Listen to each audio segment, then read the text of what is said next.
एक पुरानी सी लिफ्ट अचानक रुक गई बीच फ्लोर पर और मैं उसके अंदर अकेला खड़ा था। न ऊपर जा रही थी न नीचे, बस एक अजीब सी खामोशी में अटकी हुई थी।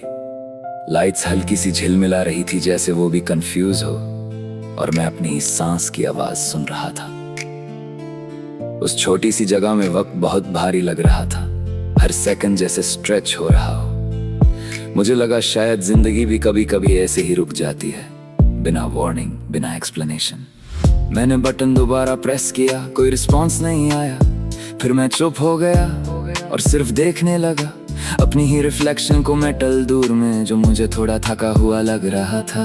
अचानक मुझे अपनी ही जिंदगी का एक स्नैपशॉट याद आया, जहां मैं हमेशा जल्दी में होता हूँ और कभी रुक कर ये नहीं पूछता कि मैं जा कहाँ रहा हूँ। लिफ्ट फाइनली हल्की सी हिल कर नीचे आई और दरवाजा खुला तो बाहर एक नॉर्मल कॉरिडोर था, जैसे कुछ हुआ ही नहीं था, मगर अंदर मेरे कुछ बदल चुका था। मैं बिल्डिंग से बाहर आया तो सुबह का शोर मुझे टकरा गया। शहर ऑलरेडी अपनी स्पीड पर था, लोग फोन में, लोग सोच में, लोग रश में, और मैं उन सब के बीच स्लो मोशन में। मैंने बिना रीजन एक लेफ्ट टर्न ले लिया और एक नैरो गली में चला गया, जहां धूप सीधी नहीं गिरती थी और हवा थोड़ी पुरानी सी लग रही थी। वहां दीवारों पर छोटी छोटी ड्राइंग्स बनी हुई थी, किसी ने दिल बनाया था, किसी ने नाम लिखा था और किसी ने बस एक स्माइली बना दी थी, जैसे ये जगह किसी के इमोशंस का स्क्रैप बुक हो। मैं रुककर उन ड्राइंग्स को देखने लगा और मुझे लगा हम सब भी ऐसे ही निशान छोड़ जाते हैं, कहीं फिजिकल, कहीं इमोशनल, बिना जाने कौन देखेगा। आगे चला तो एक छोटी सी दुकान मिली, जहां एक लड़की अकेली बैठी थी काउंटर के पीछे। उसकी आंखों में बॉर्डम भी था और पेशेंस भी, जैसे वो वक्त को गुजरते देख रही हो। मैंने एक सिंपल सा जूस मांगा, उसने बिना ज्यादा एक्सप्रेशन के दे दिया, मगर उस मोमेंट में एक साइलेंट अंडरस्टैंडिंग थी, ना जरूरत ज्यादा बोलने की, ना एक्सप्लेन करने की। मैं बाहर आ गया और जूस पीते हुए सड़क पर चलने लगा।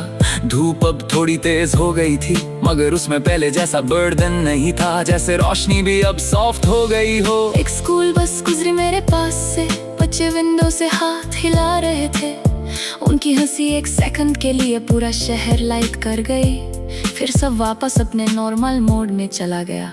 मुझे लगा हम बड़े होके कितनी जल्दी सीरियस हो जाते हैं, हर चीज को इम्पोर्टेंट बना देते हैं और छोटी खुशियों को इग्नोर कर देते हैं, जो असल में सबसे रील होती हैं। मैं एक पार्क के अंदर चला गया बिना प्लान के। वहाँ लोग जॉगिंग कर रहे थे, कोई मेडिटेशन में था और कोई बस बेंच पर आंखें बंद करके बैठा था, जैसे सब अपने अपने तरीके से एस्केप कर रहे हो। मैं भी एक बेंच पर बैठ गया और पहली बार फोन चेक करने का मन नहीं हुआ। मैं सिर्फ देख रहा था पत्तों को, लोगों को, हवा को। एक आदमी मेरे पास बैठा और बिना इंट्रोडक्शन कहा, तुम यहाँ हर रोज आते हो क्या? मैंने कहा, नहीं, मैं यहाँ पहली बार भी नहीं हूँ।